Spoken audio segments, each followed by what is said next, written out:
Do you want to talk about the dairy industry? Well, yeah, the dairy industry is, I mean, it's all huge for me, and every form, every type of exploitation. But the dairy industry is one that has duped the public for so many decades with the whole idea that humans need cow's milk for their bones, for calcium, for these nutrients. When it's like, if we really stop and think about it, why would we need the milk of another species to have strong bones and to thrive? Uh, there are not any other species in the animal kingdom that are drinking the milk of other species. They all drink the milk of their own species. So the dairy industry just really infuriates me. That's the word. Because not only have they led the public to believe that cow's milk is necessary for humans, but they also absolutely throw out those humane labels and this misperception of dairy in a big way. So on cartons and packaging, uh, we see in the grocery stores there are green fields. There's a cow grazing. It looks like just a happy picture where the cows are outside, and there's all these different labels that make it sound like cows who are used for their milk are living a nice life, and they're milked, and then their milk is used, and that's it, and then the story ends. But the reality is that female cows, when they're done producing dairy, when their bodies can no longer produce anymore and they're spent, their bodies are literally spent, they're hauled off to slaughter. So they end up being killed anyways when they're no longer of use to the dairy industry. Not only that, but their babies are taken away from them after birth, because otherwise the babies would be consuming the milk that the dairy industry wants to sell to humans. So, and this is one that comes up about, humane dairy, like humane certified and organic dairy, and all these labels. And the fact of the matter is, whether it's organic or whatever the labels are, the babies are still taken from the mothers, because that is just industry standard, so that the milk can be bottled up and packaged and sold. So the babies, and it's traumatic, the mother cows, they carry their babies for 9 months, same as humans, and then they give birth, and then their babies are taken away from them. And I mean, there is documentation and footage that shows the trauma that they undergo, and the noise they make, and the mother cows are frantic. They're looking for their babies.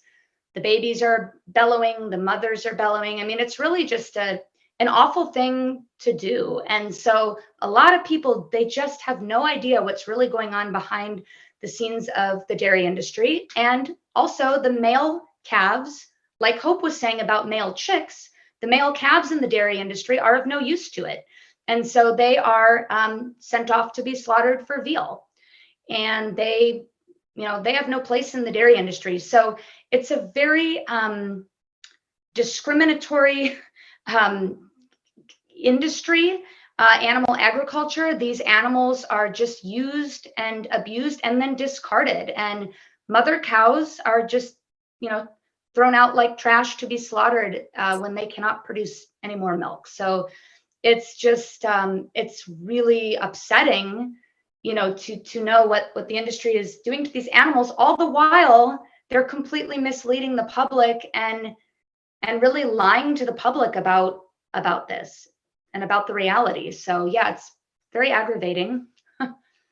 Just to clarify one thing, a lot of people have the thought that cows produce milk. Is it true that a cow produces milk, or does only a pregnant cow produce milk? And if it's only a pregnant cow, how does a pregnant cow pregnant so much, and how do they keep getting pregnant?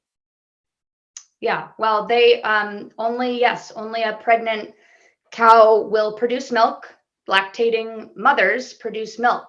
So cows do not magically produce milk. They need to be pregnant, and they give birth to a calf.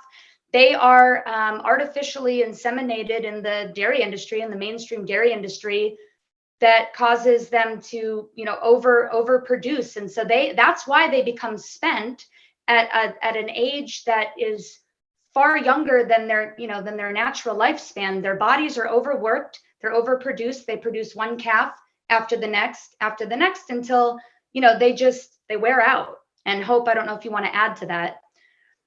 Yeah, absolutely. And the artificial insemination, people have no idea how horrible and invasive, and really I would say it is a sexual assault on these cows.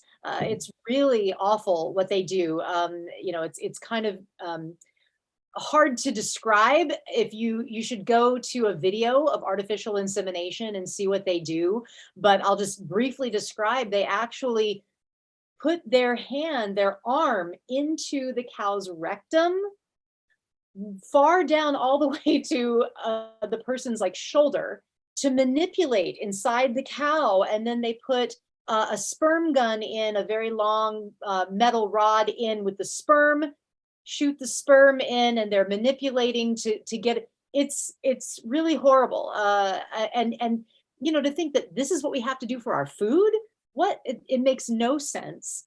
So manipulative, so invasive, and it's really, I think it's a cow's Me Too moment. I mean, it's absolutely sexual violation of these poor cows. Okay, and what about beef? Like just not milk and dairy and not chicken and eggs, but just a regular hamburger. I see cows sitting out in fields eating grass. Is what that doesn't seem so bad. So tell me what's wrong with the whole industry that produces my hamburger? Well, I guess I'll start. So beef cows, it's interesting that people will want to stop eating beef kind of the first thing, right? It's always like, oh, well, I'll stop red meat first. But the cows endure suffering as well. They are, branded, castrated, all without anesthesia, of course. Any procedure, any painful manipulative procedure they do to these cows or any of the animals, they don't use anesthesia. That would cost extra money. So they have painful mutilations that happen to them. And again, they're slaughtered at a very young age. Cows are slaughtered at about a year old. So they get maybe 1 year of life. That's about it. A little less, a little more. So again, they don't have a whole lot of life to live when they could live 20, 25 years. It's stealing so much of their life. And I'd love to talk about the turkeys too. I don't want them to be forgotten. Turkeys are so often forgotten. There's kind of the three big ones, cows, chickens, pigs, and the turkeys don't get talked about, but there's, billions of turkeys that are killed around the world every year for their flesh. And we seem to only think about them at Thanksgiving. So I definitely want to acknowledge them. And something that people don't realize with turkeys, yes, fish too. I'm seeing that in the chat. Absolutely. We should talk more about fish. And I actually, my whole presentation at this conference last year was about fish. So you should definitely check that out. But turkeys, two things that are unique to turkeys that people don't realize is one is the detoeing. So we hear about debeaking, where they slice off a portion of the chicken's beak. Chickens are debeaked often, where they slice off a portion of their beak. It's very painful with like a hot solder blade. Beaks are very sensitive, nerve-rich areas of their body sometimes, and this happens to turkeys as well, the debeaking. So chickens and turkeys are debeaked. But turkeys are also detoed, where they actually cut off a portion of their toes. And that is because turkeys have talons, like long nails. And when they're stressed, when they're scared, they will use their talons to defend themselves. And so they will use their talons against the workers or other turkeys if they're and they certainly are confined it's completely overcrowded and confined. They're thrown about and tossed about. And so they use their talons to defend themselves. So when they're just babies, they cut a portion of their toes off it's called detowing, and they'll use just crude implements, like sometimes like shears, like that you cut a gardening tool, or you cut branches, a branch cutter, anything, scissors, they'll use whatever. And it's incredibly painful. And I've seen turkeys from free range turkey farms that have been detowed, and their poor little feet just look like stumps, and they're limping around, unable to walk naturally. It is horrible. So the detowing is terrible in turkeys. The other thing that's unique to turkeys is that they also are artificially inseminated. They cannot mate naturally anymore. They've been so genetically manipulated. The males are so huge, their breast is so huge for meat, that they would crush the females if they allowed them to mate naturally. So they separate the males and females, and they artificially inseminate them. They, extract the semen, and imagine what that is, from the males, and then insert it into the females. And this is such a violation. They have to turn the poor female turkey upside down to open her vent. It's got to be so scary and frightening, and not knowing what's going on, and then they insert the semen into her. So just some horrible things that people have no idea. I mean, these are details that, the average consumer and people don't know, and they need to know.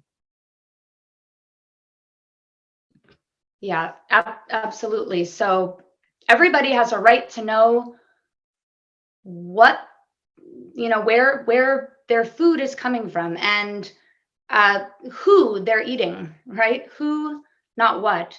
So this is not a hamburger, a hot dog. This is a cow and a pig. These labels, these food item names that end up on menus are just covering who they are. They are cows and pigs, and they do not deserve any of what they're subjected to. So people really do have a right to know what is going on in the food system. Like I said earlier, transparency and truth, and knowing that the hot dog or the hamburger they're eating comes from torture, and it's just not acceptable. So we really need to escalate the transparency big time, and make sure that people are aware of, like I said, who they're eating and where these animals come from that end up on their plates.